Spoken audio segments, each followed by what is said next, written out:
Welcome back, beautiful friend. Today we will continue our practice of equanimity, of being okay with whatever comes up, or at least perhaps being a little more okay with not being okay, if that's what's coming up. And a lot of us spend a lot of time wrapped up in what people think about us. We want to be beautiful. We want to be good at talking to ladies. We want people to look at our muscles. Our preoccupation, sometimes obsession, with what others think about us makes quite a bit of sense. We want to feel included and well-liked. As humans, as deeply social creatures, our survival from birth depends on doing what we must to fit in, because we depend on others for the things we need. Regrettably, because we do not live in a world where everyone can trust that they will get the things they need, like food, water, shelter, companionship, etc., then the stakes for what people think about us can become even higher. Social status can become tied to material power and access to real resources. If we organized the world differently, that is, if people knew they could have the things they need regardless of how they looked, then the stakes of this could be a lot lower. People's bodies could look any number of ways, be styled however they wanted, with less fear of being dubbed unprofessional or gross or ugly. The reality is that the norms around beauty that many, many of us are affected by largely exist and are reinforced to sell products. If you feel bad about yourself and you think that buying a certain thing will help you feel better, then you'll never stop buying things. Insecurity is the perfect motivator for selling shit, or for threatening to suck a dog into your bottomless bottom. Ugly and beautiful are rather subjective. They're differently defined from person to person, and they vary depending on context. But our perceptions of them become more narrow when they become tied to these larger, oppressive norms, which are tied to questions of material security. How do I look quickly becomes, will I be allowed to live in this world? And as a result, what other people think about us and how we think about ourselves can be really consequential. For example, Finn, our self-described hero, isn't necessarily all that different from this evil, ugly witch. He, too, is affected by how others, particularly ladies, think about him. And his "lady, you are crazy ugly" speech doesn't necessarily seem uncomplicatedly good, even if he's trying to say something true. Almost all of us are hoping that if we could just get some princess hair to cover our bald spot, we might learn to love ourselves. It's not that changing our exterior has no impact on how we experience the world. It obviously can. But it is also important to find moments to set aside all of the bullshit expectations that we've internalized about how we ought to be more beautiful than we are. Meditation allows us one avenue to do just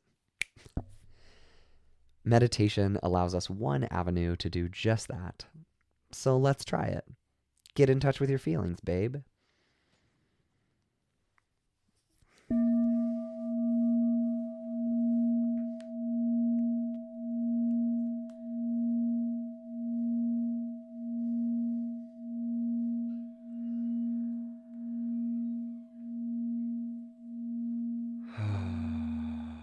Okay, so wherever you are, whatever shape your beautiful body is in, just notice it.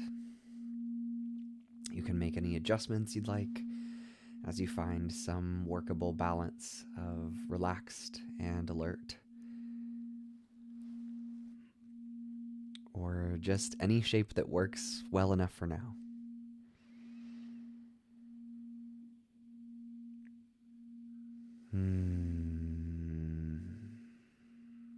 You can begin with a couple deep or intentional breaths as you sort of arrive in this moment, however you're going to.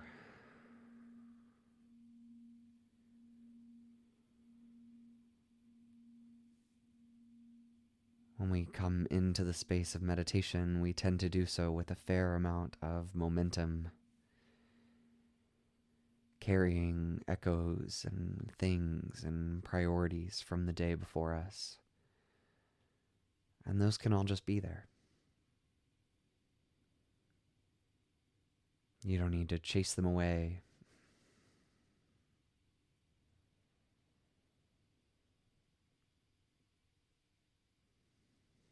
But if you can, I welcome you to give yourself permission to consciously set them aside.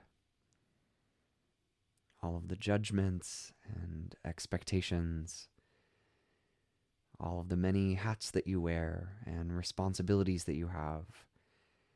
Can you just bracket them for this time? Even a little bit. Maybe imagine yourself putting them in a beautiful or ugly box with a bow. You tie it up and you slide it under the bed for now. Your mind might keep going back to it, picking at its exterior, wondering about its contents, and that's okay. But you've taken this time to consciously be with yourself for now. With no expectation around how you show up, but with the intention to just be here.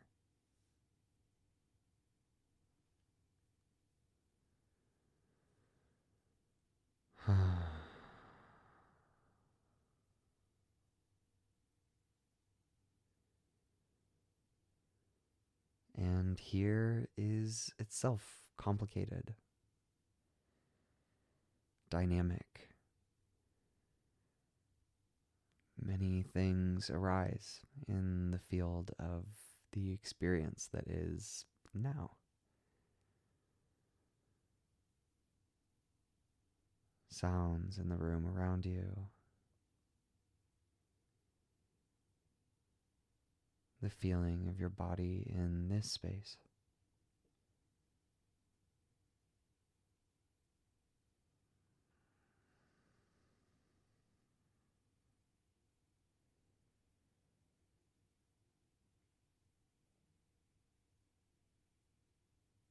And as much as you can just get curious about what these things are.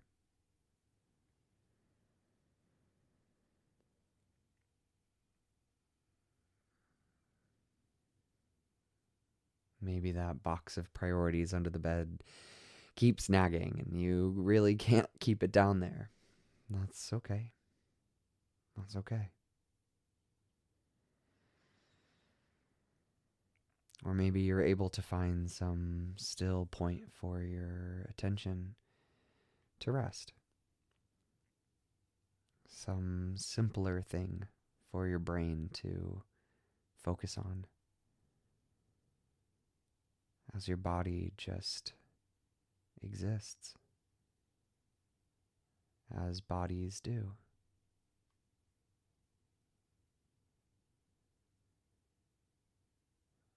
Perfect and weird and uncomfortable and delightful. This container home for everything you experience.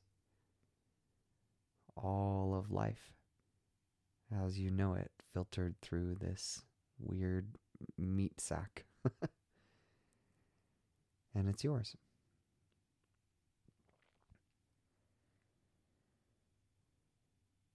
And thinking about your body might create judgments.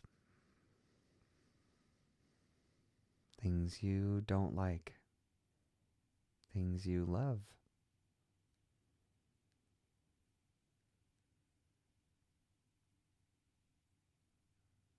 In this moment, I invite you to hold some space between yourself and those judgments. Maybe a lot of space, maybe very little. But just recognizing that these are layers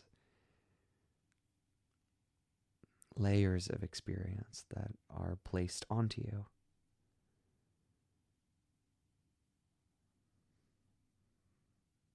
That you implicitly consensually or non-consensually place onto yourself. And that's okay.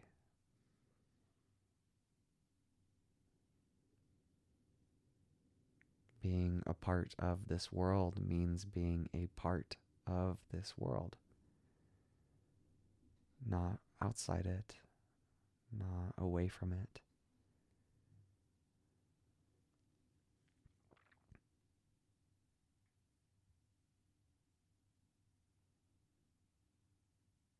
And as these complex parts, judgment or not, arise in your attention, the invitation is to simply welcome them.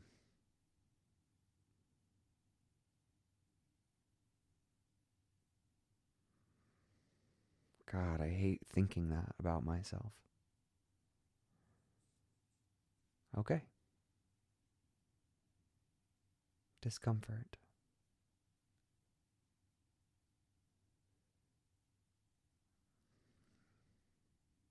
Oh, I wish I said that. Did that. Okay. Regret.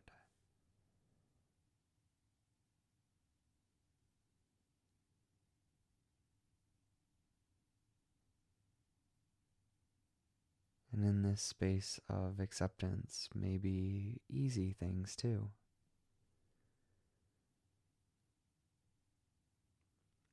I love my smile.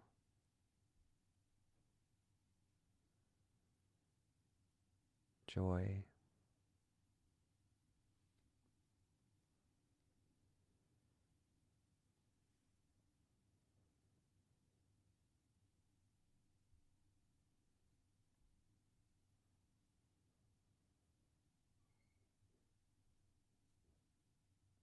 I appreciate who I'm trying to be.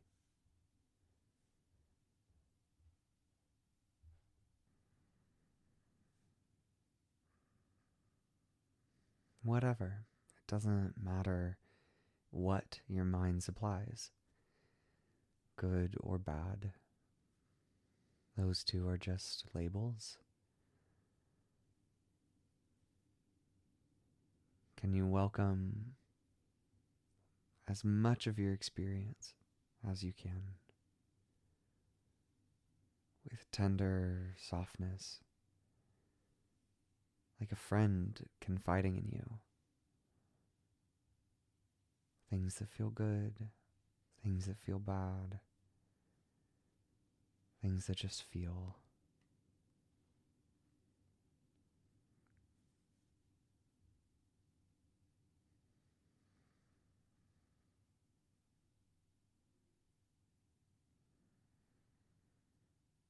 And then in the last moments, just let that all go.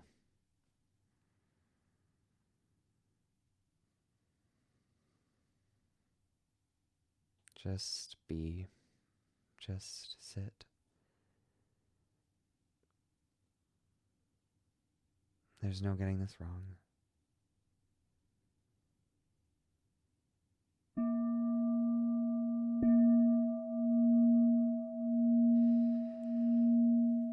And whatever happened for you or didn't happen for you is okay. Doing a self or body or self as body focused equanimity practice might be one of the hardest kind of pro status levels out here. But you did it. If you're still listening to my voice right now, you made it to the end. You don't get any brownie points for making it this far, but you've done it. And I hope that you can treat yourself with a little bit more acceptance, if not kindness.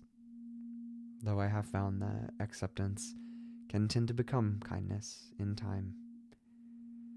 Even becoming more familiar with the parts of ourselves we don't like can allow for more space for us to hold them gently. I hope that for you, friend.